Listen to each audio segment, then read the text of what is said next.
이분은 11시에 만나는 슬기로운 백과사전 준비했습니다. 매주 월요일엔 라이브 백과사전을 펼쳐보겠습니다.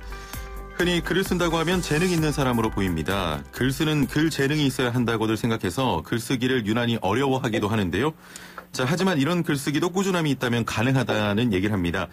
자, 어떤 내용인지 자세히 들어보겠습니다. 글쓰기를 떠올리면 A4용지가 갑자기 아파트만큼 커지는 분들 오늘 함께 잘 들어보면 좋을 것 같은데요. 글쓰기 교실을 운영하며 아이들의 글과 글쓰기에 대한 몇 가지 이야기들을 엮은 책 부지런한 사랑의 저자 또 명실공히 국민작가 대열에 오른 이슬아 작가와 함께하겠습니다. 안녕하세요. 네, 안녕하세요. 반갑습니다. 예, 저도 너무 팬이에요. 고맙습니다. 예, 자 먼저 저희 애청자 여러분께 간단한 소개 좀 부탁드리겠습니다. 네, 안녕하세요. 저는 작가 이슬아라고 합니다. 예. 글 쓰는 게 본업이지만 부업으로 해엄출판사 대표로 일하고 있고요. 그리고 예. 아이들에게 글쓰기를 가르칩니다. 아, 그렇군요. 뭐 잡지사 기자도 했고 웹툰 작가도 했고 글쓰기 교사로 일을 했었는데 네. 사실 처음에 좀 대학교 졸업 후에 생계에 어려움이 있었죠.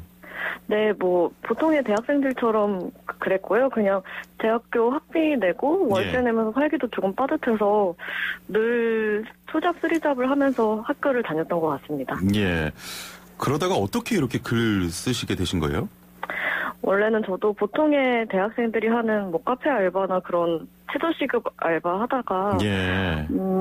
시간대의 고소득 일을 원하기도 했고 예. 그리고 제가 글쓰기를 어렸을 때부터 좋아하고 계속 훈련해왔는데 예. 제가 좋아하는 일로 돈을 벌 수 없을까 생각하다가 아직은 작가가 되지 못했으니까 좋아하는 일을 가르치기라도 하자 그런 생각으로 어린이들에게 수업을 시작했습니다. 예, 그렇군요.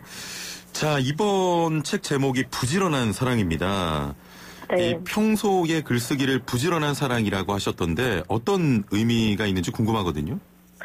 네, 부지런한 사랑은 제 글쓰기를 은유하는 말이기도 한 것 같습니다. 예. 글쓰기가 어떻게 부지런한 사랑이 되는지 이야기하는 책이기도 한데요. 예. 저는 글을 쓰면서 글쓰기가 언제나 우리를 마음을 되게 부지런하게 쓰고 예. 사랑을 굉장히 세밀하게 그리고 구체적으로 하게 만든다고 생각해왔어요. 그런 점에서 글쓰기는 부지런한 사랑이다라고 느꼈고 또 다른 의미로는 예. 제가 원래 게으른 사랑도 많이 하는데요. 아이들을 만나면서 예. 아이들을 부지런하게 사랑을 하게 되더라고요. 글쓰기 교사라는 위치는 그렇게 되는 자리더라고요. 예, 예. 그래서 그 과정을 이야기하는 의미로 부지런한 사랑을 썼습니다. 예. 자, 오랫동안 글방에서 글쓰기 선생님으로 활동을 하셨습니다. 이번 책도 글방의 학생들과 엮인 이야기이기도 한데 네. 그런데 주로 좀 아이들과의 얘기가 많았어요. 아이들을 대상으로 글방을 운영하게 된 특별한 이유가 있겠습니까? 네, 성인이 아니고 주로 아이들인 이유를 말씀하시는 것이죠? 예, 예. 네, 제가 23살 때 글쓰기 교사를 시작했는데, 당시에, 사실 성인을 대상으로 하는 것에 대한 어떤 두려움이 좀 있었던 것 같아요. 예. 하지만 제가 어렸을 때 아주 좋은, 다정한 담임 선생님들을 만나서 글쓰기를 사랑하게 된 경험들이 좀 있기 때문에, 나 같은 어린이들을 만난다면 이 아이들한테는 확실히 뭔가 가르칠 수 있는 게 있겠다. 성인은 약간 자신이 없는데 아이들이라면 글쓰기를 좋아하지 않는 아이도 좋아하게 만들 수 있다. 왜냐하면 내가 그런 어린 아이였으니까. 예. 그런 생각으로 시작을 했다가 지금은 성인 수업도 할 수 있고 아이들 수업도 할 수 있는데 그냥 10대 시절의 인간이 되게 좋은 것 같아요. 저는. 왜냐하면 예. 잘 변할 수 있거든요. 그리고 변할 수 있다는 건 되게 멋진 거고요. 이를테면 성인 수업에서는 제가 이번 주에 이런 피드백을 한다고 해서 다음 주에 잘 바뀌지 않거든요. 예. 근데 10대 수업에서는 피드백을 하면 다음 주에 바로 변합니다. 굉장히 유연한 시절을 보내는 인간들이기 때문이죠. 예, 그렇군요. 책 중간중간 실린 글방에 아이들의 글을 읽는데, 뭐 감탄이 절로 나오답니다. 너무 잘 쓰죠. 자, 글방에는 글을 잘 쓰거나 글에 뜻이 있는 아이들이 오는 겁니까? 보통은 아닙니다. 어린 시절을 보내보셔서 아시겠지만, 예. 글쓰기를 미치게 좋아하고 그런 아이는 잘 없는 것 같습니다. 저도 싫어했어요. 저도 사실은 별로 안 좋아했는데. 예.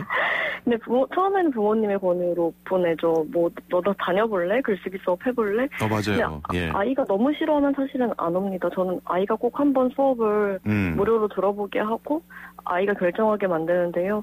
그게 강제로 계속 다닐 수 없는 부분이라 예. 아이가 마음에 들어야 하니까요. 예. 대체로 한 번 오면 꾸준히 다니는 편이고 예. 아이마다 정도는 다르겠지만 결국에 글쓰기를 되게 좋아하게 됩니다. 왜냐면 이게 사실은 되게 재밌는 세계라는 걸 알게 되기 때문이죠. 제가 그걸 설득할 자신이 있는 것 같습니다. 아, 그렇습니까? 네. 아니, 저도 어렸을 때 이런 글방에서 글을 배웠던 한 사람인데, 네. 지금 많은 애청자분들 중에 학부모님들이 계시거든요. 네. 어렸을 때 이렇게 글을 써본다는 경험이 굉장히 중요하죠? 저는 그렇게 생각해요. 근데 예.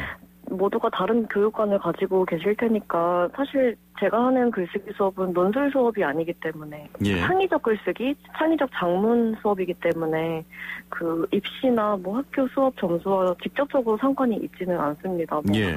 문장을 다듬고 어휘력을 늘리는 데서 도움을 줄 수는 있겠지만 바로 점수와 직결되는 공부는 아니기 때문에 입시교육에만 약간 치중하신다면 제 수업에 보내는 것이 약간 시간이 아까우실 수 있을 것 같아요.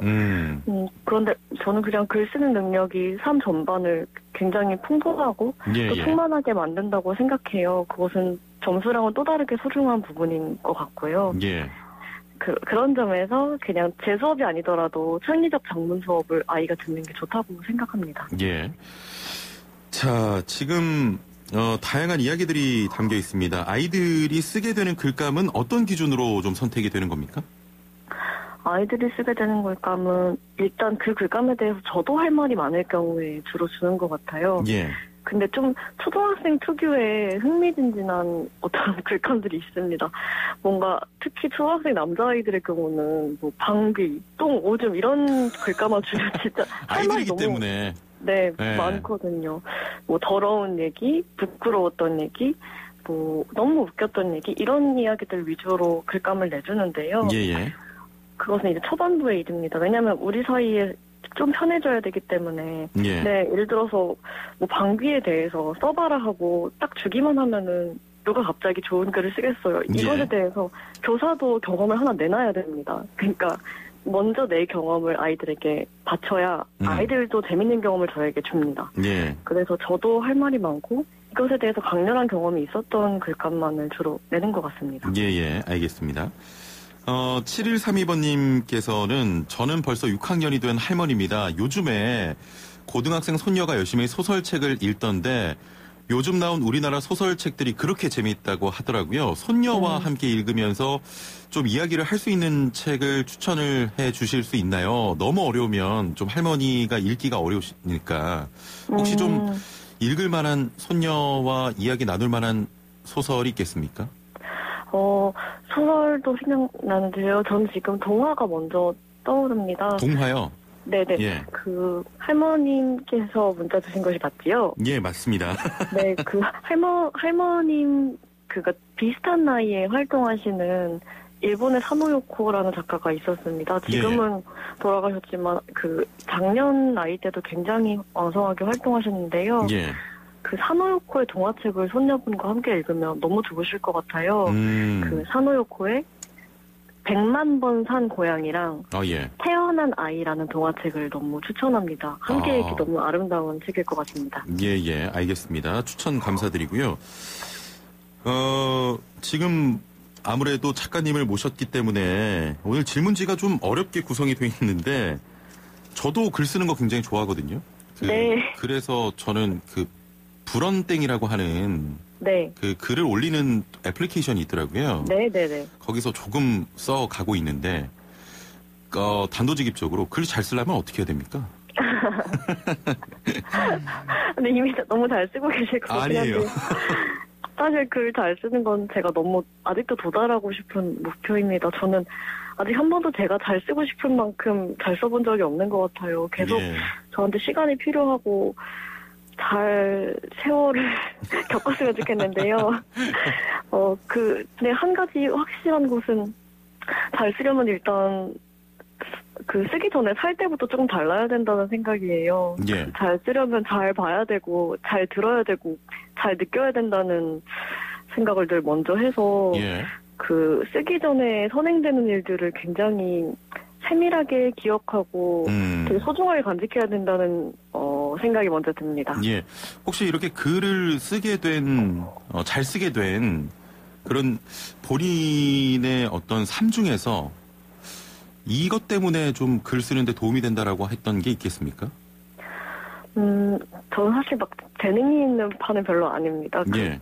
10대 중후반부터 계속 같은 친구들이랑 꾸준히 글쓰기를 배워왔는데요. 예. 처음에 그야말로 재능이 있다고 느껴지는 친구들이 더 있었어요. 저 말고. 예. 그래서 재능 있는 친구들 옆에서 이렇게 보면서 자랐는데, 나는 진짜 열심히 써야 되는 사람이구나. 열심히? 네. 그러니까 재능이 있으면 너무나 좋겠지만, 그것은 선택을 할 수가 없는 부분이기 때문에. 예. 근데 저는 재능이 그렇게까지 많지 않아도 잘 쓰고 싶은 게 분명했기 때문에, 반복 많이 했어요. 진짜. 그냥 많이 다시 쓰고 예. 꾸준히 쓰고 계속 쓰는 거 계속 했거든요. 그래서 제가 살면서 가장 많이 반복한 일이 글쓰기 아닐까 싶은데 저는 그냥 반복형으로 작가가 된 유형이고 그래서 완전 재능파인 친구들은 어떻게 할지 모르겠지만 저는 그냥 반복해도 잘 되는 스타일인데요. 예.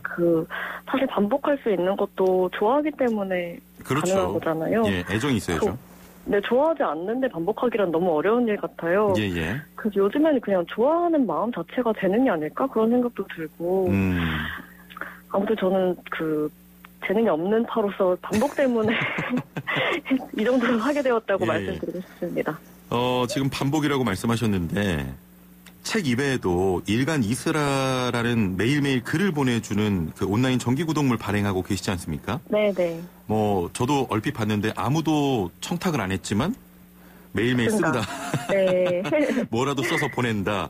네. 이렇게 꾸준히 할 수 있는 원동력 역시 글 쓰는 것에 대한 애정 때문이라고 생각하십니까? 애정도 있겠고요. 사실 일간 이스라는 그것보다 더 컸던 게 돈 때문이었습니다. 돈이요? 네. 당시 학자금 대출 제가 상환해야 돼서 일을 되게 20대 내내 열심히 하고 살았거든요. 근데 대학 졸업하고 나니까 빚이 되게 많이 쌓여 있더라고요. 그게 요즘 청년 세대의 되게 기본적인 어떤 환경인 것 같습니다. 맞아요. 대학 졸업하자마자 사회초년생 때 한 2, 3천만 원의 빚을 안고 시작하는 거예요. 예. 어쨌든 부업을 저는 늘려야 됐기 때문에 학자금 대출 갚으려고 시작한 게 일간이스라고요. 부업 늘리려고. 그래서 독자님들이 구독료를 선불로 보내주시잖아요. 예. 그래서 그것을 선불로 받으면 굉장히 무서운 약속이 됩니다. 돈을 먼저 받는다는 것은 그렇죠. 굉장히 강력한 약속이라서 선불로 받은 돈의 힘으로 썼습니다. 예. 그 말씀을 좀 정리해보면 자본주의가 낳은 괴물이라고 표현해야 될까요? 자본주의가 낳은 성실한 연재 노동자라고 정정하겠습니다. 알겠습니다. 죄송합니다.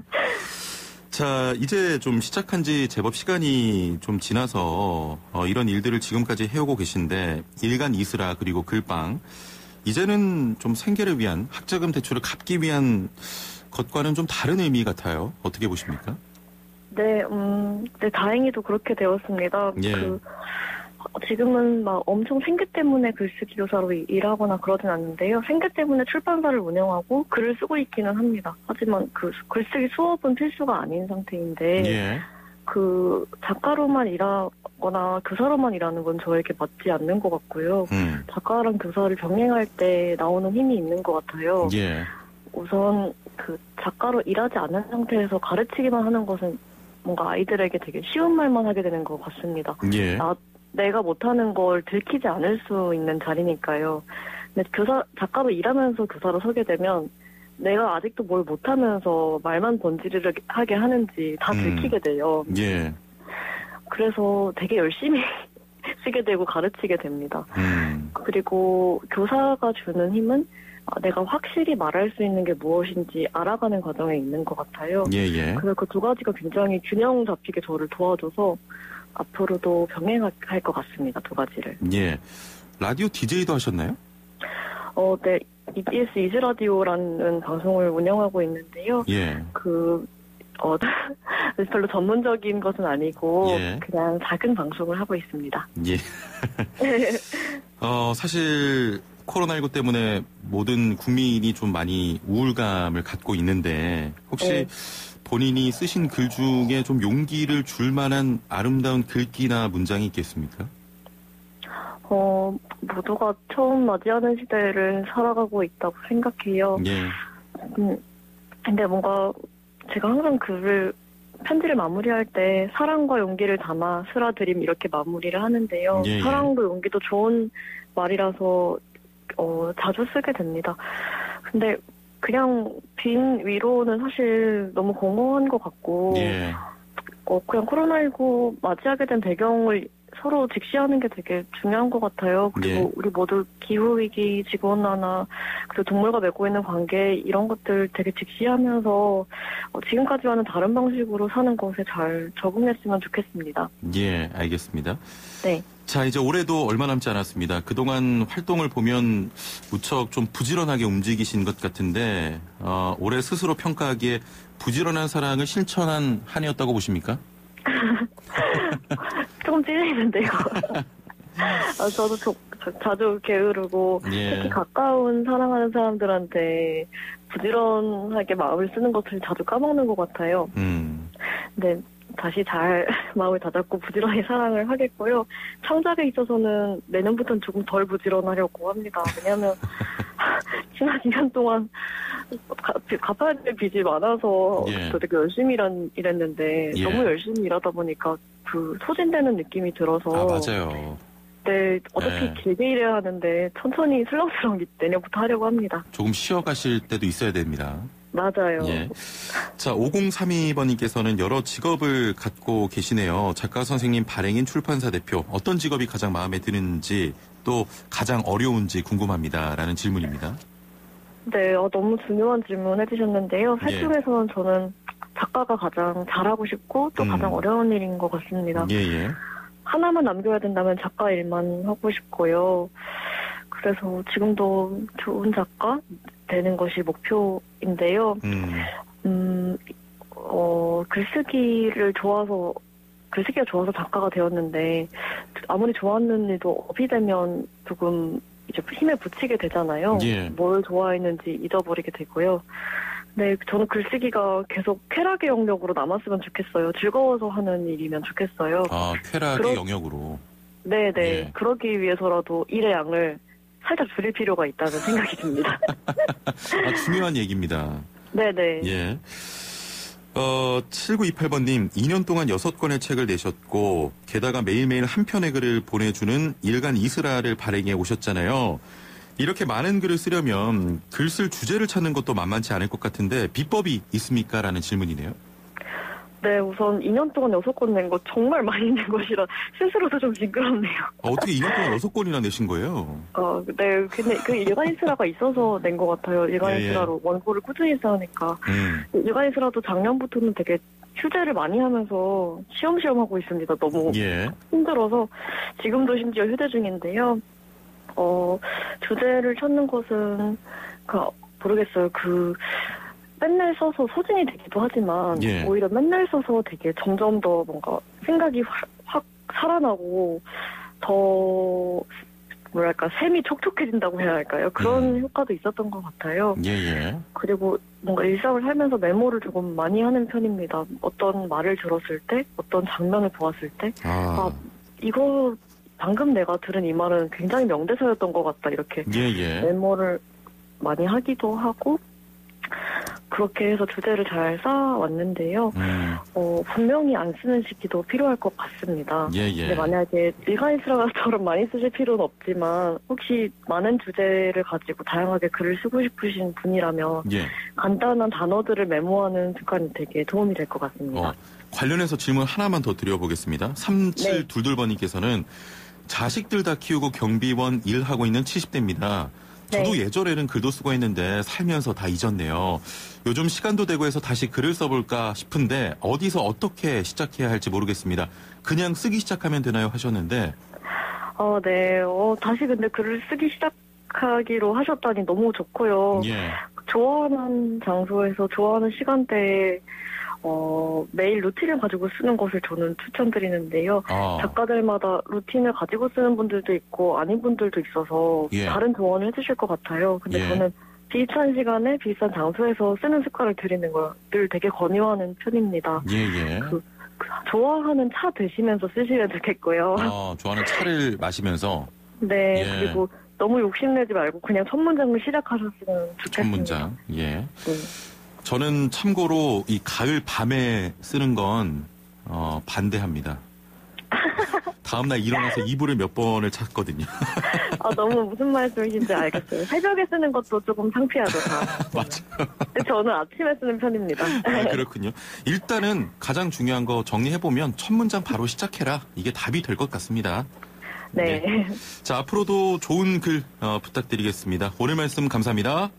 네, 감사합니다. 네, 지금까지 새 책 부지런한 사랑의 저자 이슬아 작가와 함께했습니다.